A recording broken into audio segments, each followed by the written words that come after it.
sejanjang aja ya, kali 20.000 dah 100.000 untuk ngasih kalian ini semangat ya. Makanya didengar suatu hari ketika Rasul kembali ke rumahnya, dia disambut oleh istrinya, ibu kita semua, Sayyidah Aisyah. Ketika itu Sayyidah Aisyah menyampaikan ke Rasulullah, suaminya, ya Rasul, tadi sebelum engkau sampai di rumah,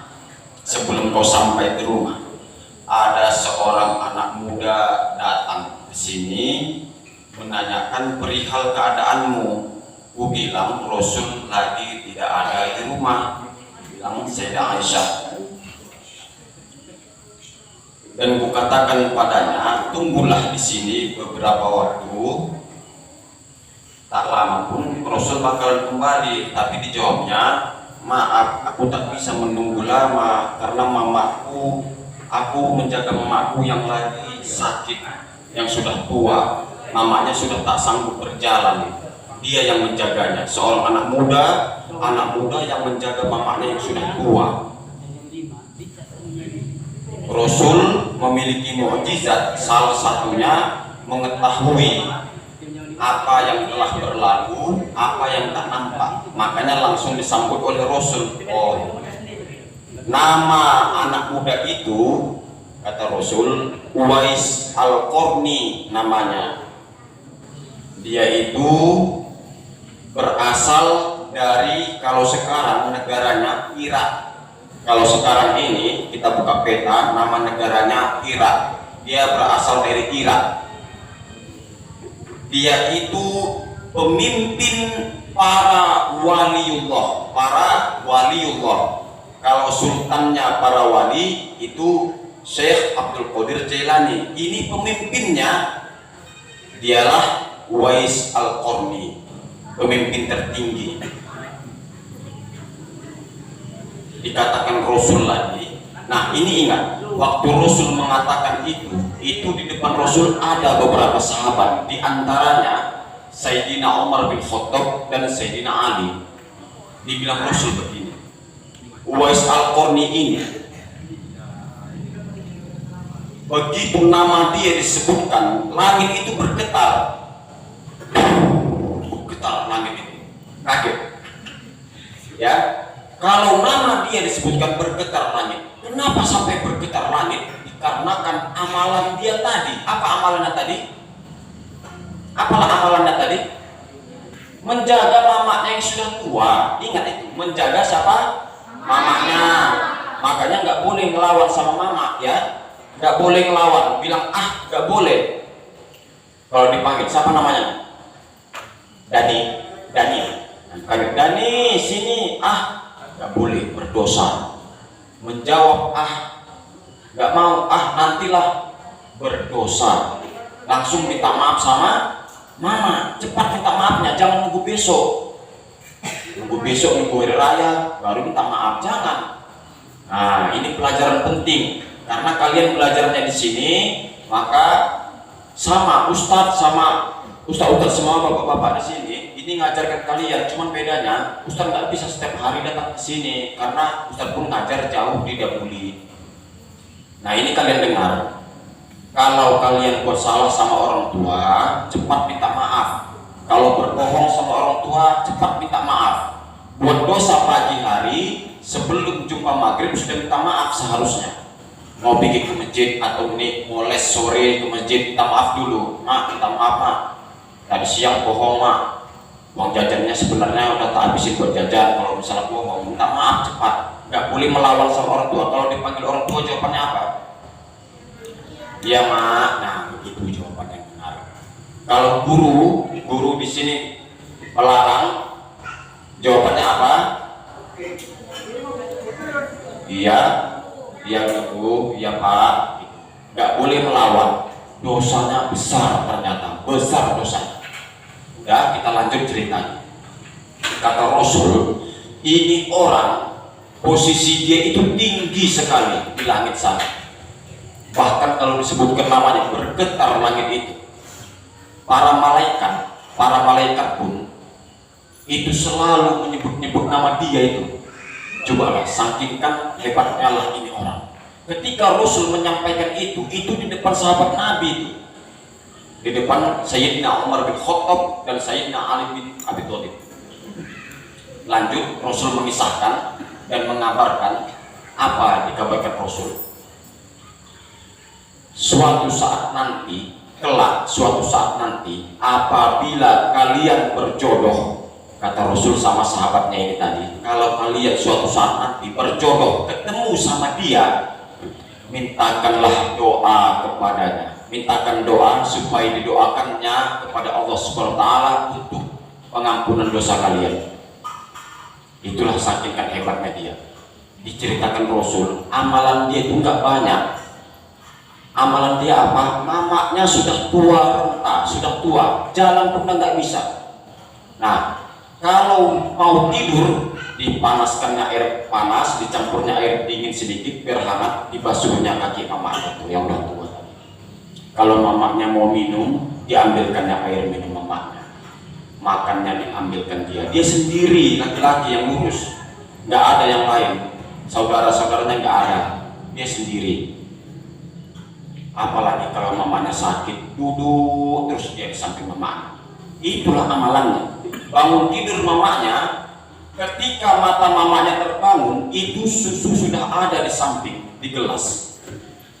Secara otomatis kalau kita bangun tidur sudah ada makan dan minuman di samping, berarti orang yang membuatkan itu lebih duluan bangun, kan begitu. Kalian pun kayak gitu. Nanti kalian duluan bangun subuh jam 5. Mama sama ayah belum bangun kan? Jujur, belum kan? Bangun nih. Nah ini Ustadz yang ngajarin nih. Nanti kalau marah ayah sama mama bilang, Ustadz yang ngajarin. Ustadz mana? Ustadz segi piring, bilang gitu. Nah dibangun nih. Ya, mak bangun, sholat subuh. Nah, gitu caranya. Itu baru anak berbakti. Biar Ustadz ajarin, anak yang berbakti, mak sama ayah dibanguni untuk sholat subuh. Mak, ya bangun subuh. Nah, misalnya nggak mau bangun nih, udah nggak apa-apa. Kalian sholat subuh sendiri. Jangan disiram air, nggak boleh ya. Nah, itu namanya berdosa, nggak boleh. Tadi dosa bilangkan sama mama pun nggak boleh, apalagi kalau kita memukul, dosanya besar sekali. Jangan, nggak boleh mukul orang tua, melawan aja nggak boleh. Bangun aja, bangun nih. Kalau nggak mau bangun ya udah. Siap itu kalian ngaji kuat-kuat di situ biar bangun orang itu ya. Orang itu dibangunin nggak mau kan? Ngaji kuat-kuat di situ kan udah diajarin ngaji nih, suruh pendek, baca kuat-kuat. Qul huwallahu ahad, Allahus samad.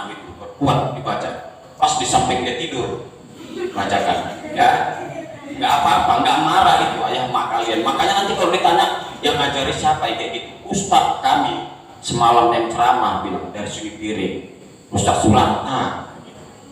Jangan kan bilang yang ngajari wajib, jangan kawan yang ngajari Ustadz Sulanta. Nah gitu, ngaji kuat-kuat biar bangun subuh sama ayahnya ya, gitu caranya ya. Mau kan?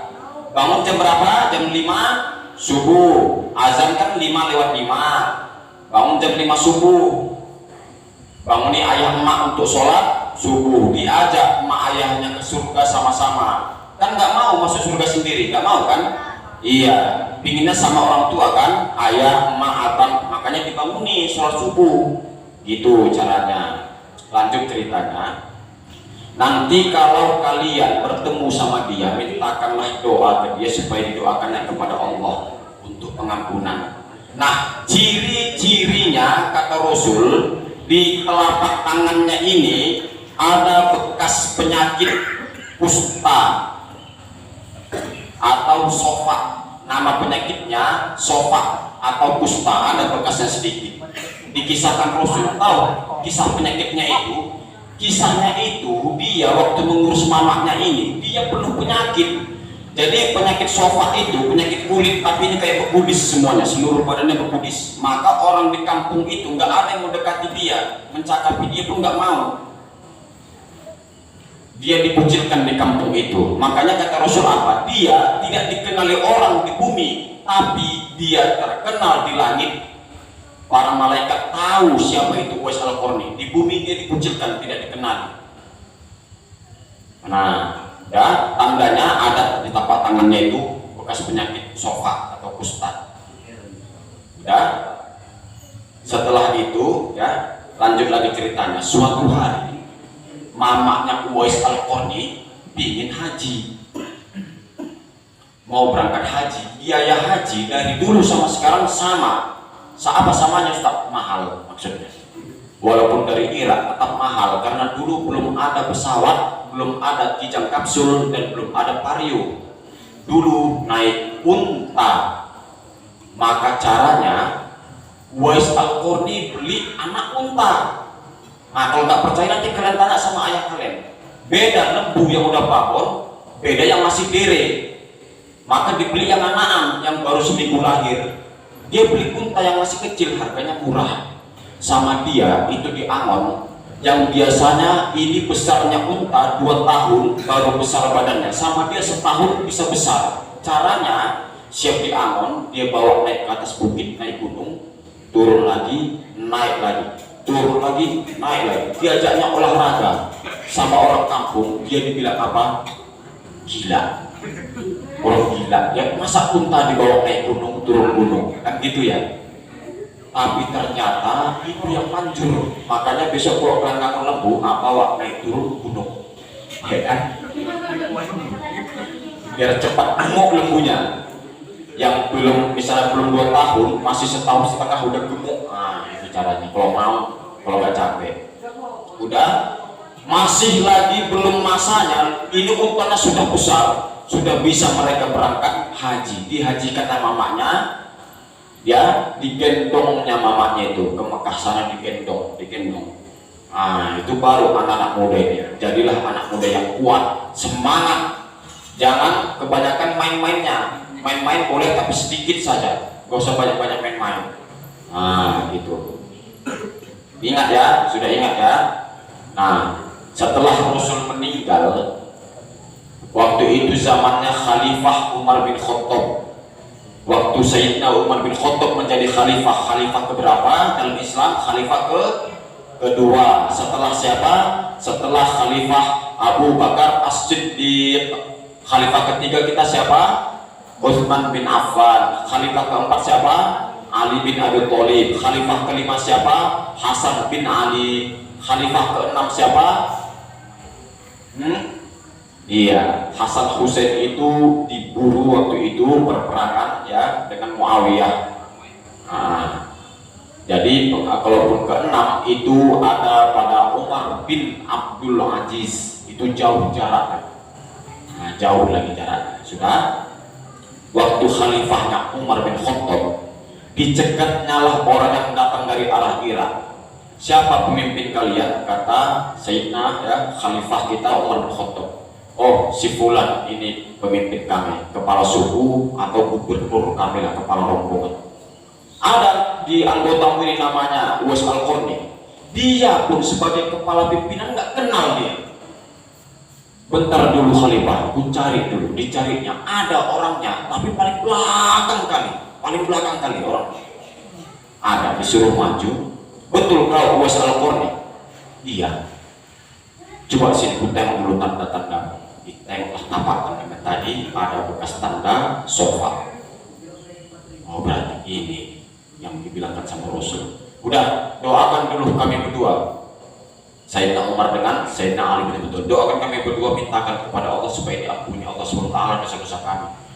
Dianya pun tersenyum. Bagaimana mungkin aku mendoakan kalian berdua sementara kalian berdua itu sahabat kesayangan Nabi? Kalian lebih dikabulkan doanya ketimbang aku, katanya. Enggak, kata Rasul, kalau jumpa sama aku kita doakan, karena itu perintah Rasul, maka didoakannya, diangkatnya tangan, didoakannya kedua orang itu tadi. Itu Masya Allah itu. Ingat tadi, apa amalannya yang membuat dia terkenal di langit? Amalannya apa?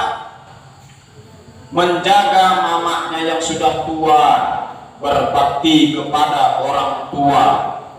Nah, itulah caranya. Kalau masih kecil begini, cara berbaktinya bagaimana Ustaz? Berbaktinya mengaji, datang ke masjid. Jangan pernah libur. Enak di sini, banyak kawan kita kalau mau main-main, betul? Iya. Pulang nanti sudah bisa ngaji, udah bisa sholat. Nah, nanti makin berkembang. Nanti kalau sudah setahun, kita ajarkan juga cara memandikan jenazah, cara nyolatkan jenazah pun juga diajarkan.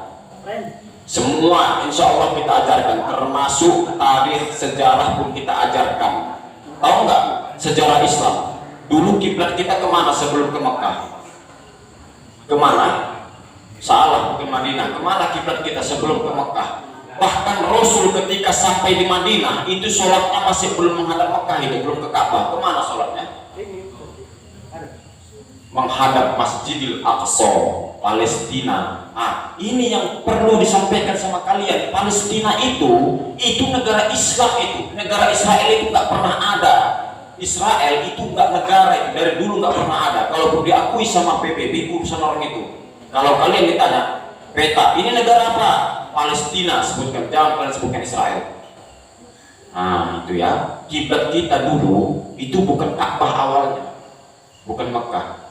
Palestina, Masjidil Aqsa. Setelah 16 bulan barulah berubah ketika lagi sholat. Fawalli wajhaka syatrul Masjidil Haram. Palingkan wajahmu wahai Muhammad ke arah tepat, ke arah Masjidil Haram. Berubah arah kiblat. Yang tadinya hadapnya begini ke sana berubah. Nah, ke kiblat tadinya. 100 berapa derajat? 140 ya. Nggak tahu Bapak matematikanya.